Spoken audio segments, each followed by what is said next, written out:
Good morning, beautiful people. How is everyone? Welcome to my channel. I am Natasha, and this is my sacred space. Yes, out here in nature. That's my sacred space too, y'all. So, I am checking in, y'all. I am out here on Fort Jackson doing a morning walk.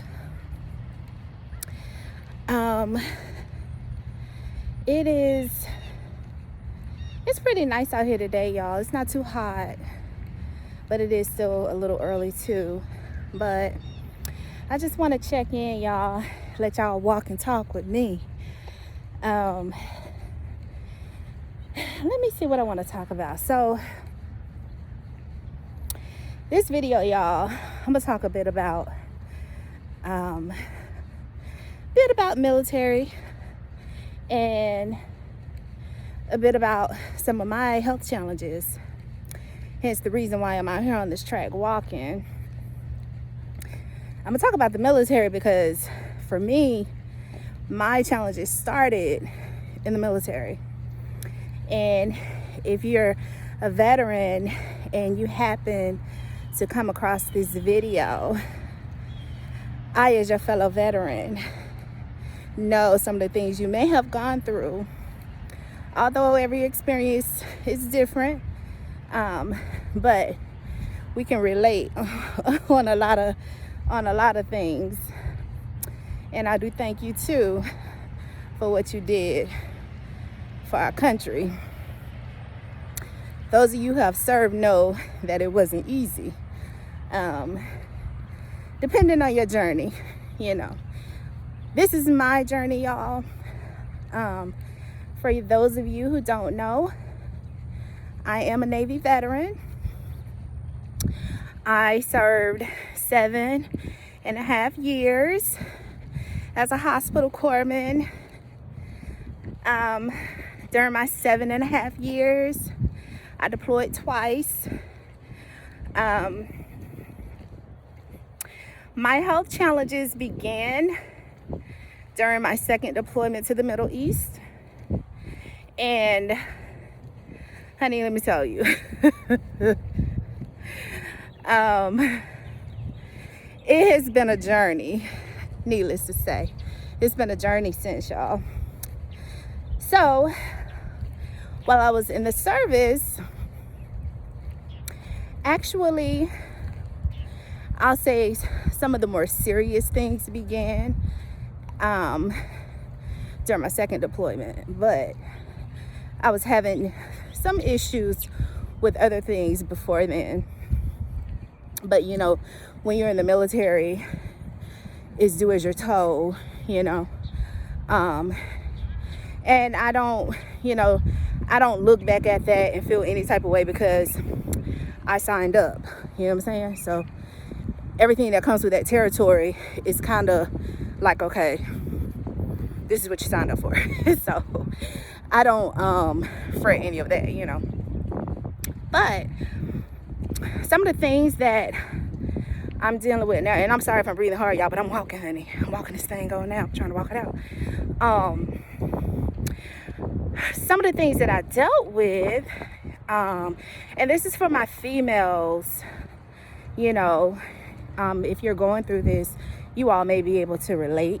But I was diagnosed when I want to say let me see, how old was I? I was so young, y'all. I was a baby. I was diagnosed, I want to say I was maybe 21. I want to say 21 or 22. I think 22. I was diagnosed with endometriosis. If you all don't know what endometriosis is, it is where the lining of the uterus is found in places outside of the pelvic cavity that it should not be. And so for me, I had lesions on both of my ovaries. Now, endometriosis is a very painful condition. If you're a female experiencing these issues, you deal with a lot of chronic pelvic pain. And it's because when the female has her cycle, what happens inside of the uterus is that the lining of the uterus sloughs off. And when it sloughs off, it makes you bleed. So that's where your cycle comes from. So when you have pieces of your uterus that's outside of the pelvic cavity in places it shouldn't be, every time that monthly cycle comes around, that material wants to slough off too and bleed. And when it's not where it's supposed to be, it's very, very painful. And you know, when your cycle comes on, if you have pelvic cramps, when your cycle comes on, then you all know how that feels. And when it's in places where it shouldn't be, it's even worse, okay? So that's what happens. Now, that condition also can cause women to become infertile, okay? Because your body is not operating and in tune as it should. So a lot of women suffer with infertility when they've been diagnosed with that condition. Now, that was one of my challenges, y'all. And I'm just being transparent because, you know, I feel like a lot of issues, you know, women suffer in silence about. We don't talk about it. You know, it's kind of a hush hush, don't tell. And I feel like my journey can help someone else on their journey, and it can give you hope, okay? It can give you hope. So that's the reason why I'm sharing some of my challenges, you know. One of the other things that happened to me at the same time that I got diagnosed, and how do you get that diagnosis? Most of the time, women have to have what they call a pelvic laparoscope. That's how mine was diagnosed. I had to have surgery because I kept complaining. And a lot of women go through a lot because sometimes their doctors don't listen. And when they go in complaining about pelvic pain, they automatically assume that you have a sexually transmitted disease. And that's not the case. The case is you have something so much more serious. So if you are a female and you're looking at this video and you are pissed the hell off, or a doctor has pissed you off because they keep telling you or assuming that you're promiscuous or that you have a possible STD, I know what you're going through because I went through that phase as well, okay? I finally, when I was in the military, finally saw this nice doctor. And believe it or not, he was a guy. He was a male doctor who actually listened to me. And he was able to diagnose. He was a GYN. He was able to diagnose what I had going on.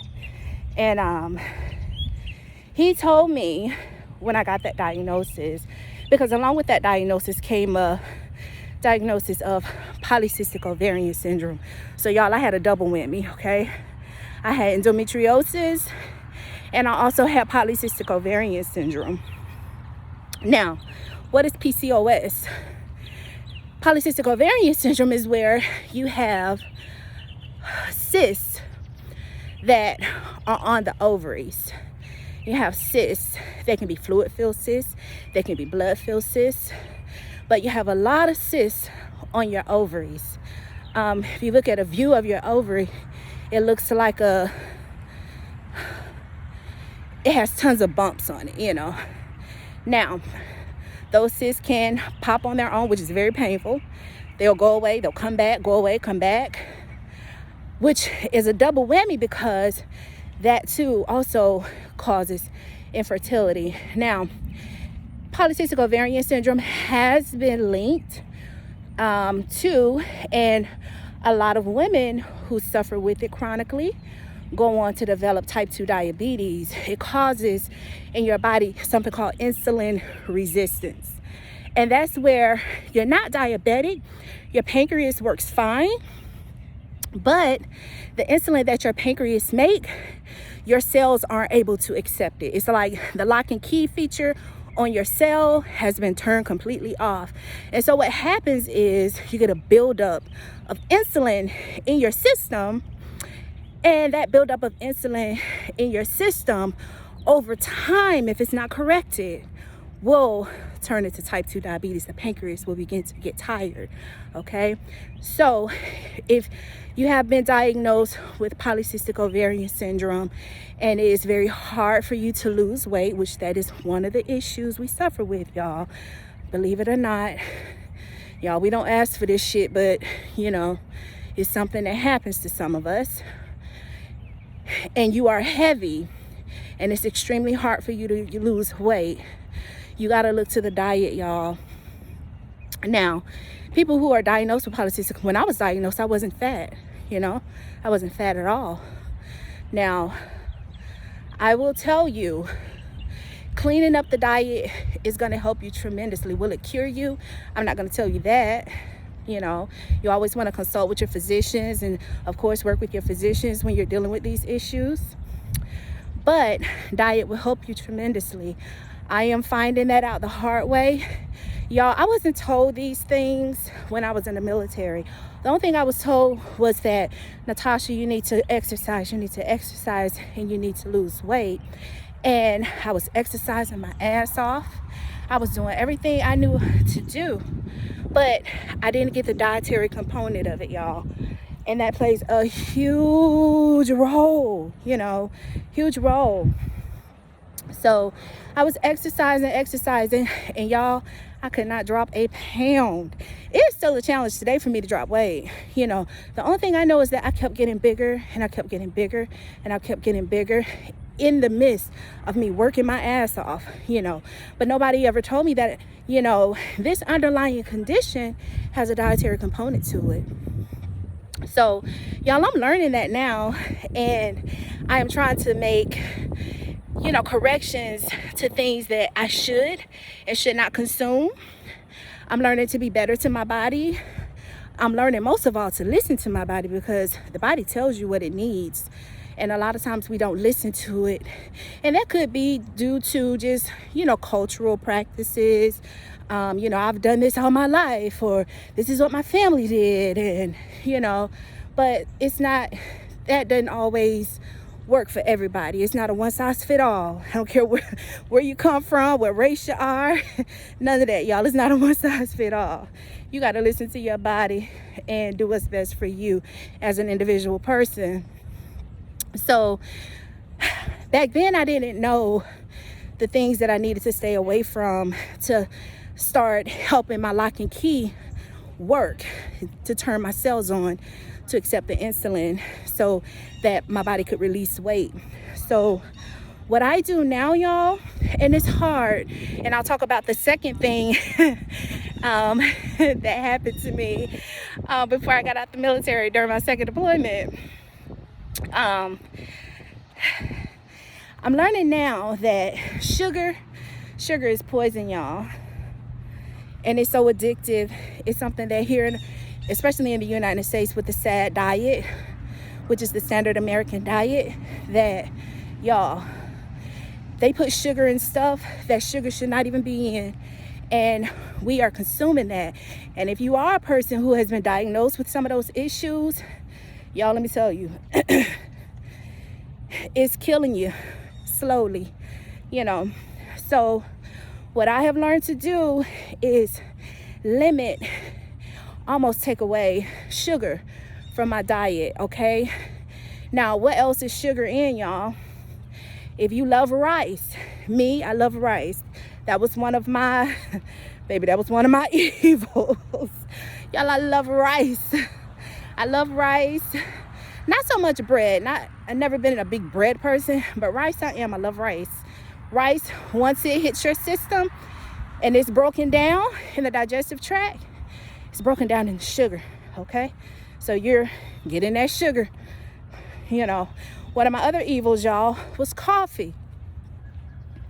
Me being a O negative individual, and there is a component with blood type 2, y'all. Y'all look into it. You do your research with that. I'm not going to talk about too much about that. But for me, as an O negative individual, caffeine is an evil for me. It is a taboo, okay? So, and that is the reason why we naturally have a high adrenaline, okay? We are people who have to exercise. If you are O blood type, O positive or O negative. Now, y'all check with your doctor. Disclaimer, y'all check with your doctor. I'm not a doctor. I'm not a physician. I'm just giving you my personal experiences with things. Things I found that has been evil for me and things that I found that's been heaven for me, okay? So this is just my personal account. But if you are O blood type individual and you love coffee like I do, baby, let me tell y'all something. I almost got to stop walking because I get emotional when I love coffee. Honey, let me tell you something, baby. Coffee. And that's damn near about every American. We drive on coffee because we are a country of go, go, go, go, go. Never rest and recoup. So, honey, that coffee is like you got to have that coffee. If you don't have that coffee, you might cut somebody out before you get to work. On the phone, going to work. You know, you might snap off at your spouse, your boyfriend, your girlfriend, before you get your coffee. And they're like, don't talk to me till I have my coffee. You know what I'm saying? So, baby, coffee, honey, I get it. I understand. But if you are O blood type and you love coffee, I'm not telling you what to do, but you might notice a lot of good results if you start weaning yourself down off of it, okay? And it's because you naturally have a high adrenaline. Like that adrenaline, baby, you don't need no help with it. O's don't need no help with adrenaline. We are natural people who gotta exercise. If you don't exercise every day, you're gonna get fat as hell. I'm telling you, I'm just keeping it real. That was one of my issues. When I got out the military, I was so sick I couldn't damn exercise. I was so fatigued I couldn't exercise. I didn't know what the hell was wrong with me. So, getting into that, the third thing was I was diagnosed. This was after I got out the military, but I was actually having symptoms of it when I was in the military, but none of the military doctors could tell me what was wrong with me.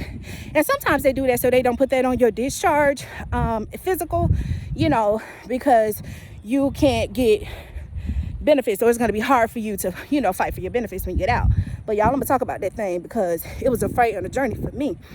But it wasn't until 2 years after I was discharged that I finally saw a provider that listened. And this is the problem that a lot of us have. We have doctors and they don't damn listen. They be on their own accord. If you are a doctor and you pass along this video, listen to your patients, okay? They know their bodies better than you do. You know your body better than anybody does. You know what's going on with you, okay? If you are a physician, be compassionate enough to listen to your doctor in spite, okay? Be compassionate enough to listen to your patient in spite, okay? Because it's so helpful, you know. But I saw a doctor who was very compassionate, who actually listened, and who was actually nice enough to do the proper test and able to diagnose me and tell me what was going on with my body and why I was feeling the way I was feeling. That was a doctor in Pensacola, Florida. I don't know if she still practices, but she was a rheumatologist. Her name is Dr. Ruth Orth. She was someone who was so helpful and so compassionate to properly examine me and listen to me and tell me what I had going on with my body. And so she diagnosed me with fibromyalgia. Now, mind you, y'all, I had been to the VA. I had been to several other doctors before I actually came in contact with this lady. And how I met her was, she was the doctor that diagnosed my ex-husband, my son's father. He, when he came back from the Middle East, he developed lupus. And she was his doctor. And that's how I met this lady. But I love her because she was awesome, y'all. And so she was able to get me on the proper treatment for my fibromyalgia and bring it back to where I was able to function on a daily basis. And it's been a struggle, y'all, because with fibromyalgia, if any of you who suffer with fibromyalgia, you know, you can't do too much, but at the same time, you can't do too little. And it's up to you to find what your balance is in between. And it's a struggle because in the midst of you trying to find your balance, you gain weight. And then if you're like me and you had endometriosis and you have polycystic ovarian syndrome, honey, y'all, if you have a loved one, if you're in a relationship with somebody, y'all, and you don't know why they can't lose weight, but they always complain about, I'm hurting, or they don't want to be sexually active, and you can't understand why, or they complain of body pain all the time, and you don't know why, headaches all the time, migraines all the time, fatigue, tired, can't get up out the bed all the time, you may want to look into some of those things, okay? Because it's hard, y'all. It's hard. And when I say the struggle is real, I can't express enough to you how real the struggle is and how big the challenge is. It is a challenge, you know. It took me fighting with the VA after I got out of the military years to get my full disability. Years, okay? Years. And that is after seeing, I can't count how many doctors, how many specialists, all of that. And all they tell me every time I went, well, Miss Irvin, you need to lose weight. You need to lose weight. Well, fuck, I know that. What else? What's next?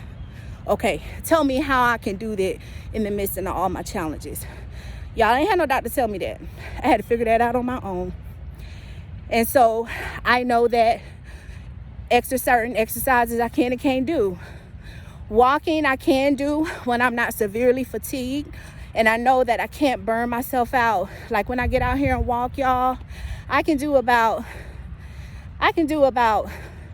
if I'm going into a flare, at most, I may be able to do a couple of laps around the track if I'm going into a flare. And y'all, I'm gonna tell y'all, when I go into my flare, some people won't get up and move, but I fight through. I'm a fighter, y'all. I'm gonna tell y'all right now, baby, it's hard to keep a good woman down. I'm gonna tell y'all right now, you gotta tell me something. But I'm a fighter, y'all. So I fight through in the midst of my pain, okay? Because if I lay down, I will get so stiff, I can't fucking move. I ain't telling you no lie, I'm telling you what I know. So I would rather, if I could only get out here and do 1 or 2 laps, I'm gonna get out here and I'm gonna do 1 or 2 laps so that I'm able to move and I can move my muscles and my joints and stuff. Because if I sit my ass down too long, I can't hardly get up, okay? So, and y'all know that for people who suffer from arthritis, you know, it's hard, it's painful when you start. But as you get into it, you become more mobile, you know. But it's hard, it's not easy. So I understand if you're a person and you don't want to do it or it's hard for you to do it. I understand your struggle. I understand your pain. And honey, I don't judge because you have to find your balance. Can't nobody tell you what your balance is. It's not a one-size-fit-all, and I hate when people try to put you into that one-size-fit-all category because we're not one-size-fit-all. For one, we don't have the same fuel going through our veins. We don't have the same gene pool. You know what I'm saying? So fuel, when I say fuel, I'm talking about blood type. Depending on what blood type you are, it's certain diets that you should and should not consume. Food you should or should not consume.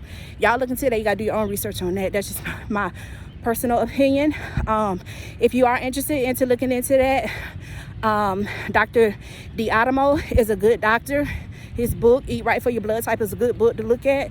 I'm not saying that worked for everybody, but y'all, when I tried it, it worked for me.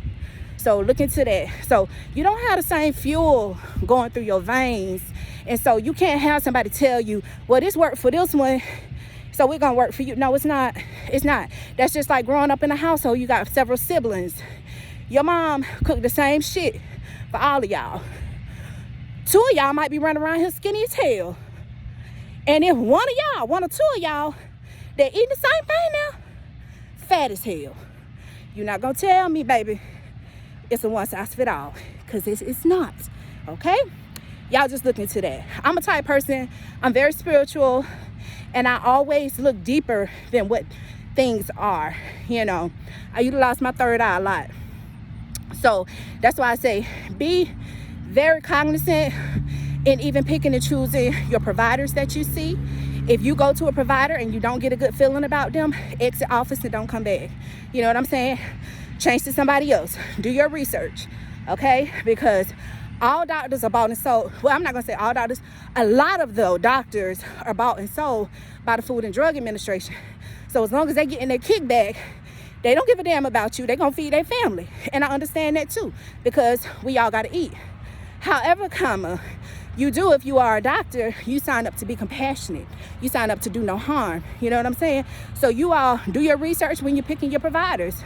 And if you go into the office and you don't feel good about them, then exit office and don't go back. You find you someone else who's willing to listen to you and able to help you and get you on the right track on your healthcare journey, okay? So that's all I got to say about that, y'all. But I thought I'd jump in here and talk about that since I'm out here walking. Let y'all walk and talk with me. And but I wanted to put that out there because there's so many people that suffer in silence, y'all. Don't nobody listen to you. And I'm one of those people who has been diagnosed with silent diseases. And nobody can tell me what, you know, and it took years of research, years of seeing doctor after doctor before I found my balance. So I'm here with you. I know what you're going through.